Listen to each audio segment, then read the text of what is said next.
Supreme court of Pakistan میں آج ایک بار پھر کراچی کے دل کی آواز سنی گئی، کراچی کی بپتا سنی گئی اور ایک بار پھر کراچی کے زخموں پر سپریم کورٹ آف پاکستان نے مرہم رکھنے کی کوشش کی۔ آج چیف جسٹس آف پاکستان جناب جسٹس گلزار احمد نے متعلقہ کیس جو آج پھر کراچی میں سنا، آج انہوں نے متنبہ کیا، ڈائریکٹ وارن کیا کہ اگر 6 ماہ میں کراچی میں سرکولر ریلوے نہیں چلائی گئی تو وزیر اعظم عمران خان اور وزیر اعلیٰ سندھ مراد علی شاہ کے خلاف توہین عدالت کی کارروائی ہوگی۔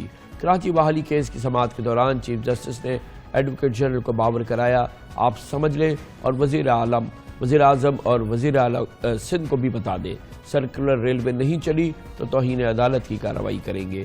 چیف جسٹس نے ریمارکس دیے کہ لوگوں کو الیکشن مہم کے وقت بتانا چاہیے تھا، اور اس طرح سے چیف جسٹس ان وعدوں کی بات کر رہے تھے جو وزیر اعظم عمران خان اور ان کی جماعت نے کراچی والوں کے ساتھ کی، اور اسی طرح سے پیپلز پارٹی والوں کی بھی بات تھی۔ انہوں نے کہا کہ ووٹ لیتے وقت ان سے پوچھتے کہ ہم ان وعدوں پہ عمل کریں گے یا نہیں کریں گے، سرکولر ریلوے چلائیں گے بھی یا نہیں چلائیں گے، یہ لوگوں کو اسی وقت آپ بتا دیتے۔ سیکرٹری ریلوے نے آج سپریم کورٹ کو بتایا کہ عدالت کی ہدایت پر روزانہ کی بنیاد پر کام ہو رہا ہے، بہت پیش رفت ہوئی ہے۔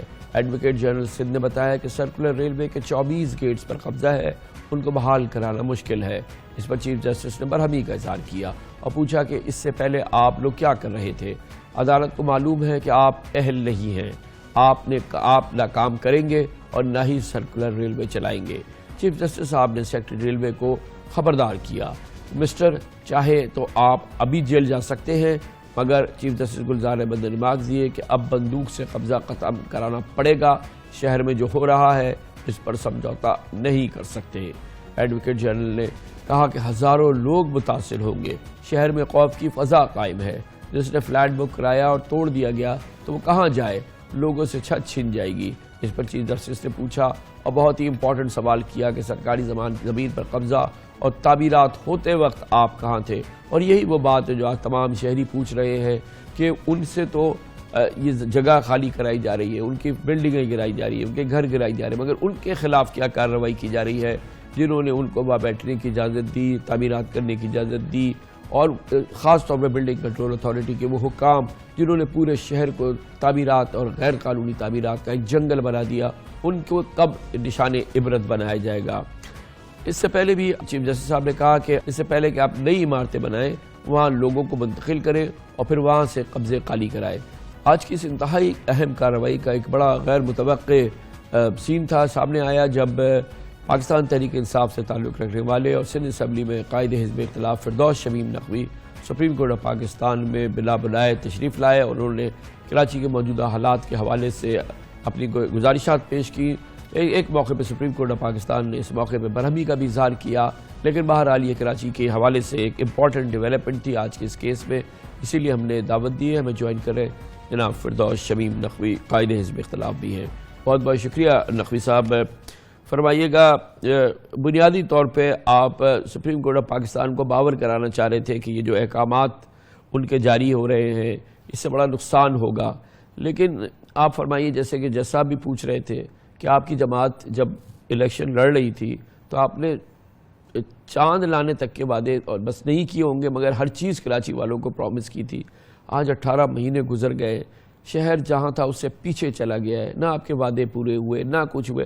اب یہ بیچاری سپریم کورٹ آئی ہے ہماری مدد کے لیے اور وہ اس شہر کو کسی صورت سے اس جنگل سے جو ہے وہ آزاد کرانے کی کوشش کر رہی ہے، شہر کو وہ دینے کی کوشش کر رہی ہے جو یہ ڈیزرو کرتا ہے۔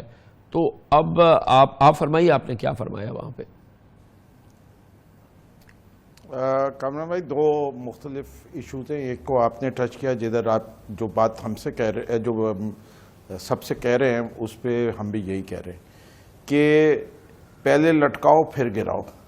جیسے کہ میں سمجھتا ہوں کہ وہ ریونیو کے افسران، وہ بلڈنگ کنٹرول کے افسران، وہ وزراء، وہ لوگ جنہوں نے بینیفٹ کیا ہے اس انلیگل ٹریڈنگ سے اور یہ انلیگل کنسٹرکشن سے، جدھر زمینوں پہ لینڈ مافیا کے لوگوں کو قبضہ کرنے دیا ہے، جنہوں نے معصوم لوگوں کو دھوکہ دے کے بیچا ہے، جو لوگوں چائنا کٹنگ میں ملوث رہے ہیں، جنہوں نے شہر کی زمینوں کے سے اونے پونے کر کے اپنی جیبیں بھری ہیں اور قومی خزانے کو نقصان پہنچائے، ان سب لوگوں کو کون سزا دے گا؟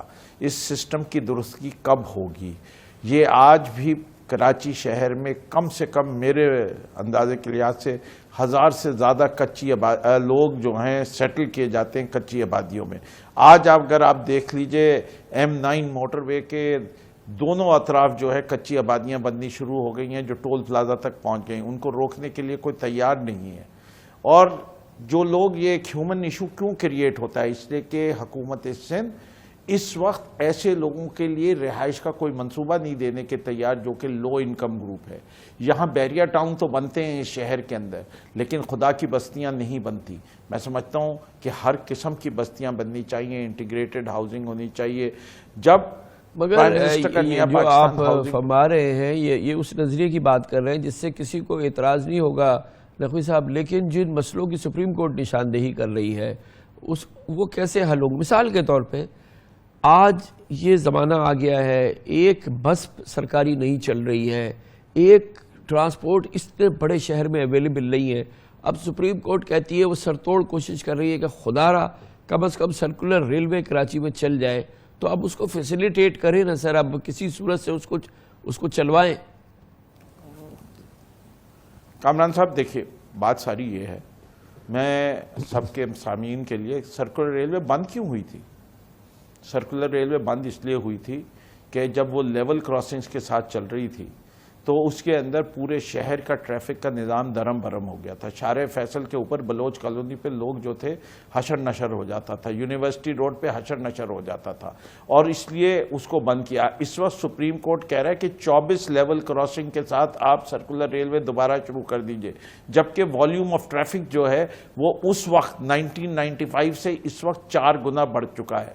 اور اس کا اگر لیول کراسنگز کے اوپر ہوا تو جو اس شہر کے ساتھ ہوگا تو وہ نہیں ہے. دیکھیں جو جس کا کام ہے وہ پریگمیٹکلی کرنے دیں. یہ کراچی سرکولر کا منصوبہ اس وقت ہوگا جب اس کی اکنامک فیزیبلٹی بنے گی, ورنہ یہ بھی ایک اورنج لائن بن جائے گا. جب اس کے لیے آپ اکنامک وائبلٹی دیکھ لیں گے, آپ کو یہ پتا ہو کہ کتنی سبسڈی آپ نے دینی ہے, افورڈ کتنے ہیں, اور اس کے بعد آپ کو فائنینسنگ کہاں سے مل رہی ہے. ابھی فائنینشل کلوز نہیں ہوا اس منصوبے کا, لوگوں کو ہٹایا جا رہا ہے. اور وہ جو 9 مئی کا خود سپریم کورٹ کا آرڈر تھا 9 مئی کا, جس میں انہوں نے کہا تھا کہ وہ 4653 خاندان جن کو وعدہ کیا گیا تھا کہ مکانات دیے جائیں گے متبادل, ان مکانات کی تعمیر تو ابھی شروع بھی نہیں ہوئی, کوئی جگہ بھی نہیں مختص کی گئی, جو زمین بھی نہیں ہے. کیا ہم اس ریلوے کو بنانا بالکل ضروری ہے کراچی کے لیے, اور ہم شکر گزار ہیں چیف جسٹس صاحب کے کہ وہ اس ایشو کے اوپر اٹینشن ڈرا کر کے حکام بالا, حکومت وقت, چاہے وہ فیڈرل گورنمنٹ ہو, چاہے وہ ریلوے منسٹر ہو, چاہے وہ پروونشل گورنمنٹ ہو, ان کی توجہ مرکوز کرا رہے ہیں, کہہ رہے ہیں کسی نتیجے پہ پہنچو. اس کے لیے ہم شکر گزار ہیں, لیکن حل جو ہے وہ پریکٹیکل ہونا چاہیے. امپریکٹیکل سولوشن سے صرف آرڈر کر دینا کہ 6. نقوی صاحب دیکھیں, سپریم کورٹ ہو, کراچی کے لوگ ہوں, آپ ہو, ہم ہو, ہمیں چاہیے ماس ٹرانزٹ. آپ ماس ٹرانزٹ دے دیں, آپ سرکولر ریلوے چلا دیں, 24 لیول کراسنگ نہ ہو, آپ ایلیویٹڈ چلا دیں, آپ انڈر گراؤنڈ چلا دیں. سپریم کورٹ کو سرکولر ریلوے چاہیے, کراچی والوں کو سرکولر ریلوے چاہیے. یہ تو آپ حکومت ہیں, یہ آپ کا کام ہے. ابھی اس تصور میں ہم نے 50 سال ضائع کر دیے, مزید 50 سال ضائع کر دیں سوچتے ہوئے کہ کیا کرا جا سکتا ہے, کیا نہیں کیا جا سکتا. فرق کیا ہے؟ یہ اسلام آباد کو میٹرو مل گئی, ملتان کو مل گئی, لاہور کو مل گئی, پشاور میں جون جولائی تک ہو جائے گا. کراچی کیسا شہر ہے, اور ہر جگہ کسی بھی جگہ پہ اس میں صوبے کا نہیں ہے, فیڈرل گورنمنٹ کی انوالومنٹ نہیں ہے, سارا کام صوبائی گورنمنٹ نے کیا. ماس ٹرانزٹ, ٹرانسپورٹیشن, پبلک ٹرانسپورٹ جو ہے 18th امینڈمنٹ کے بعد تو ٹوٹلی جو ہے پروونشل سبجیکٹ ہو گیا. اس کے لیے جو فورن فنڈنگ کے لیے اور چائنا سے یا جائکا سے یا کسی اور ایجنسی سے اگر ورلڈ بینک سے پیسے چاہیے, وہ آلریڈی فیڈرل گورنمنٹ ایشورنس دے چکی ہے کہ وہ سندھ حکومت کا پورا ساتھ دے گی. یہ کیس اب سندھ حکومت کے پاس ہے کہ وہ اس کی اکنامک فیزیبلٹی, وائبلٹی بنائیں اور جلد سے جلد اس کو کریں. 12 سال سے یہ لوگ حکومت میں, 95 سے یہ ریلوے بند ہوا ہوا ہے. کراچی شہر کے اندر 14 سال سے نئی پرانی ساری بسیں جتنی ہیں 14 سال سے زیادہ پرانی ہیں, لیکن یہ کسی کو 12 سال سے کسی نے ہاتھ تو نہیں باندھے ہوئے ان کے. یہ بڑی اچھی بات ہے کہ چیف جسٹس صاحب جو ہیں وہ ان چیزوں کو اٹھا رہے ہیں اور وہ صحیح ان کا رخ پہ لے کے آنا چاہتے ہیں، لیکن اس کے it has to be decided by experts. It can not be left کہ جوڈیشری نے آرڈر کر دیا تو 6 مہینے میں بن جائے. جو چیز ممکن نہیں ہے انجینئرنگ وائز 6 مہینے میں کرنے کے لیے، یا جو سولوشن وہ پروپوز کر رہے ہیں وہ امپریکٹیکل. بہت شکریہ جناب فردوس شبیب نقوی ہمارے ساتھ موجود تھے. اسی ساتھ